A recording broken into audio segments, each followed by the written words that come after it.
नाप्लुतं वस्तु प्रस्तुत वेणुनादलहरि निर्वाण निर्व्याकुलं शस्त्रशस्त्रमृतनिन्दतुषारदिन्दुर्यत्रेकतो विलसतामसताङ्गशोभां वृन्द्रावने विकृतयामनगङ्गसङ्गं राधामुकुन्दयुगलं तदहं नमामि।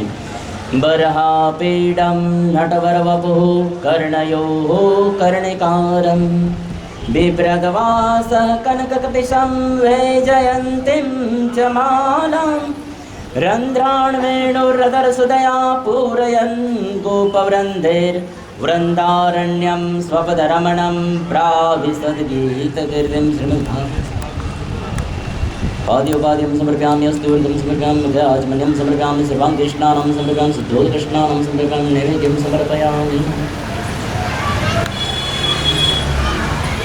अहोपकीयं स्तनकालकूटं जिगांसयापायदप्यसाध्वे लेभे गतिं धातृचितां ततोऽन्यं कं वा दयालं शरणं व्रजेम।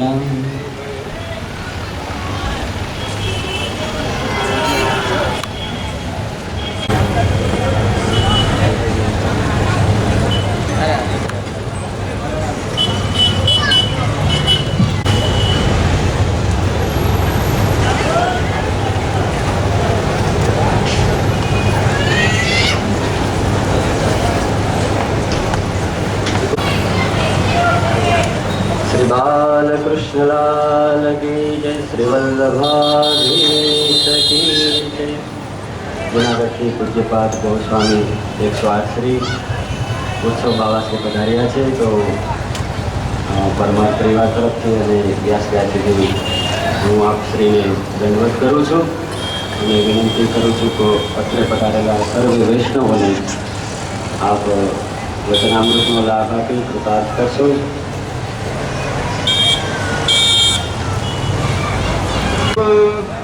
स्वरूप कयो प्रगट परमानंद गोकुल बसत है सब जगत के सुखदाई स्वरूप कयो नवजाई भक्ति मुक्ति दे तो निज जन को कृपा प्रेम बरकत अधिकारी भक्ति मुक्ति दे तो निज जन को कृपा प्रेम बरकत अधिदायक रत्ना कालो बरनो गोविंद बल जाई स्वरूप कयो नव जाई। स्वामी गिरिधरन श्री विकला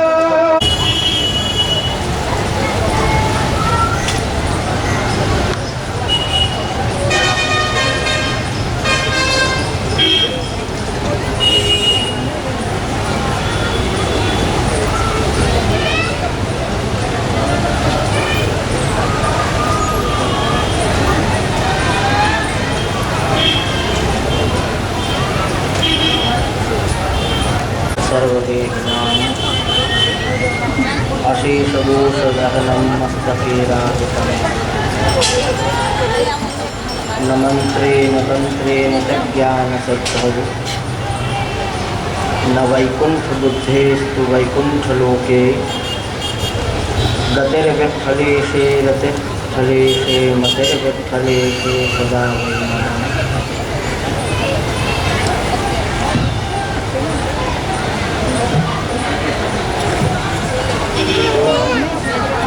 સર્વપ્રથમ આપણે બધા જ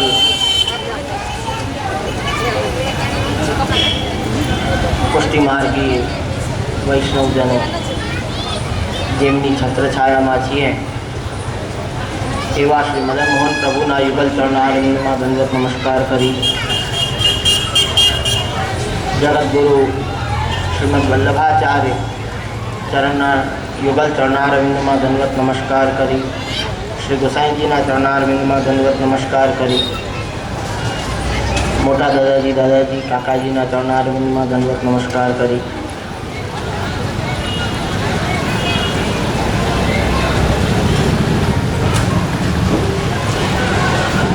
વ્યાસપીઠ ઉપર બિરાજમાન શાસ્ત્રીજી તથા मनोरथी परिवार एवं केशोदना बधा ज भाग्यवान वैष्णवजनों,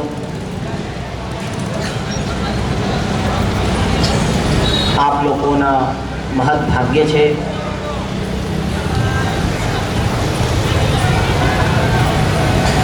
कि श्रीमद् भागवत सप्ताह जे परब्रह्म पूर्ण पुरुषोत्तम भगवान श्री कृष्ण एमनी बधी ज लीलाओं गान जेमा थाय, जेमा श्रवण थाय, ए श्रवण आप करी रह्या छो। श्रवण भक्ति थई रही है अने श्री महाप्रभुजी श्री श्रीनाथजी की कृपा थी मनोरथी परिवार ए लोग निमित्त बन्या। श्री वल्लभनी कृपा थी आप बधाने लाभ मळ्यो। श्रीमद् भागवत श्रीनाथजीनो वाङ्मय स्वरूप है। श्री भागवत जी ऊपर आचार्य चरणे आपे सुबोधनी जी प्रकट करेल छे, जे भागवत जी नो सार है, तत्व है।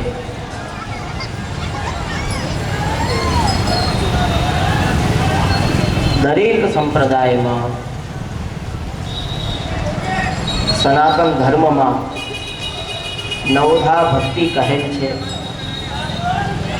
ए जे नवधा भक्ति है भागवत जी में आप लोग श्रवण कर्યું જ હશે।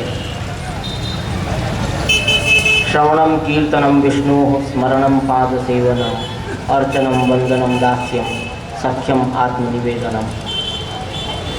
ये जे नव भक्ति है अने दशमी ए प्रेम लक्षणा भक्ति। तो हमणा आप लोगों ने श्रवण भक्ति नो कीर्तन भक्ति नो आनंद मळी रह्यो छे ने जे आवश्यक है आ नवे नव भक्ति दरेक व्यक्ति माटे आवश्यक है कि नवे नव भक्ति ए प्राप्त करे। आ ज्यारे नवे नव भक्ति प्राप्त थाय त्यारे ए व्यक्ति ने प्रेम लक्षणा प्राप्त थाय अने प्रेम लक्षणा भक्ति प्राप्त थया पछी एनो स्थान नित्य लीला में थाय। दरेक जीवनो एक ज कर्तव्य होय छे कि ए पोताना संप्रदाय मुजब चाली वर्ती अने प्रेम लक्षणा ने प्राप्त करे। पण विशेषता आ छे अपना पुष्टि संप्रदायनी के ब्रह्म संबंध प्राप्त थया बाद ज्यारे कोई पण जीवने ब्रह्म संबंध थाय छे त्यारे नवधा भक्ति एने प्राप्त थई जाय छे। एमांथी पछी ए भक्ति ने सिद्ध कई रीते करे छे। दाखला तरीके कि आपने एक थाळ भरीने लोट दई देवामां आवे एटले लोट प्राप्त थई गयो। हवे एने कई रीते लोट बांधीने रोटली बनावी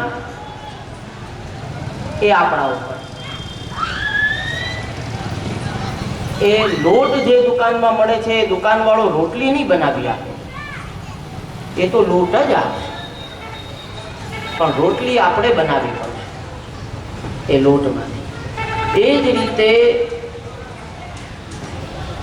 આ લૌકિક દાખલો છે, સીધો એમને અલૌકિક વાતમાં ન લગાડતા કહી દઉં છું, પણ એમને સમજવાની વાત છે આ તો. પણ એ જ રીતે આપણા સંપ્રદાયમાં બ્રહ્મ સંબંધ પ્રાપ્ત થયા બાદ તરત જ નવધા ભક્તિ પ્રાપ્ત થઈ જાય.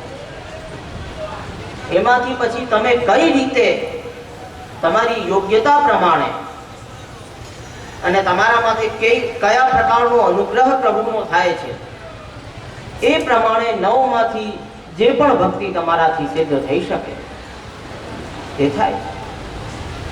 ઘણા એવા વ્યક્તિઓ હોય, આપણે અનુભવ કરતા હોઈએ, મળતા હોઈએ, કે આખો જીવન એમણે અનેક વ્રજયાત્રાઓ કરી હોય, એક પણ વ્રજયાત્રા આખા વર્ષમાં મૂકે નહીં, જે પણ ઉપડે એમાં જાય. ઘણા એવા હોય કે ગામમાં ભાગવત સપ્તાહ જ્યાં પણ થતી હોય ત્યાં પહોંચી જ જાય. ગામમાં આજુબાજુ જ્યાં સુધી એ પહોંચી શકે ત્યાં સુધી એ પ્રયત્ન કરે કે ભાગવત સપ્તાહમાં પહોંચે, શ્રવણ કરે. ઘણા એવા હોય કે સત્સંગ થતા હોય ત્યાં પહોંચી જાય, પદગાન કરે, ધોળપદ બોલે. એ લોકો કીર્તન ભક્તિ કરે, ઘણા શ્રવણ ભક્તિ કરે, ઘણા કીર્તન ભક્તિ કરે. અને ઘણા એવા હોય જે ઘરથી બહાર બહુ ન નીકળે, પણ ઘરે જ બેઠા બેઠા સ્વાધ્યાય કરે, સ્મરણ કર્યા કરે. આ બધી અલગ અલગ એક એક ભક્તિઓ છે, જેમાંથી કોઈ પણ જે પણ આપણાથી થઈ શકે શરૂઆત એ રીતે કરાય અને કોઈ પણ એક ભક્તિ પ્રાપ્ત કરાય, સિદ્ધ કરાય. એ આપણું લક્ષ્ય છે. મનુષ્ય દેહ મળ્યો છે તો એને સાર્થક કરવું એ આપણું કર્તવ્ય છે. અન્યથા જન્મ થયો છે, લૌકિકમાં છો જ બિલકુલ રંગાયેલા, ક્યારે જીવન સંપૂર્ણ થઈ જશે એ તમને પણ ખબર નથી, કોઈને ખબર નથી. કોઈ પણ સંપ્રદાયમાં એવી કોઈ મર્યાદાઓ નથી કે આટલા વર્ષ થાય પછી જ ભગવાનનું નામ લેવું, આટલી ઉંમર થાય પછી જ ભગવત કાર્ય કરવા, ધાર્મિક કાર્ય કરવા. શું કામે નથી? ક્યાંય સાંભળ્યું? એ આપણે આપણો સાંસારિક નિયમ બનાવી રાખ્યો છે કે ભાઈ દીકરા દીકરીના લગ્ન થઈ ગયા, દીકરાનું મોઢું જોઈ લીધું, હવે ચાલો હવે આપણે તીર્થ યાત્રા કરીએ અથવા ધાર્મિક કાર્ય કરીએ. એક ઉંમર ગયા પછી તો વસ્તુતઃ જો વિચાર કરીએ, આપ લોકોએ શ્રવણ કર્યું હશે કથામાં કે કલિયુગમાં 60 વર્ષની ઉંમર હોય. હવે એમાં 60 વર્ષ તો એ દીકરાનું મોઢું જોવામાં થઈ જાય.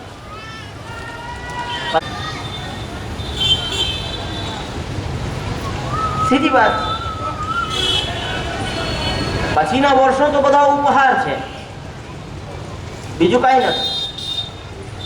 હવે એમાં તમે ભગવત કાર્ય કરવા જાઓ, તીર્થ યાત્રા કરવા જાઓ, ભગવત નામ લેવા જાઓ તો કેટલું લેવું?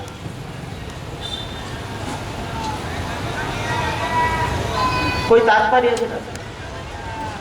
આખો જીવન એમને લૌકિકમાં નીકાળ્યા પછી તો વૃદ્ધાવસ્થામાં આ કાર્ય કર્યું. વસ્તુતઃ કર્તવ્ય છે કે સમજ આવે અને બ્રહ્મ સંબંધ પ્રાપ્ત થાય એટલે આપણે આપણા કાર્યમાં લાગી જવા. કેટલા જન્મો વિતાવવા પડે છે. આપણા કોઈ અપરાધ ઓછા છે? આ કાલ આપણને ક્ષણ ક્ષણમાં પગે પગે અપરાધ કરાવે છે.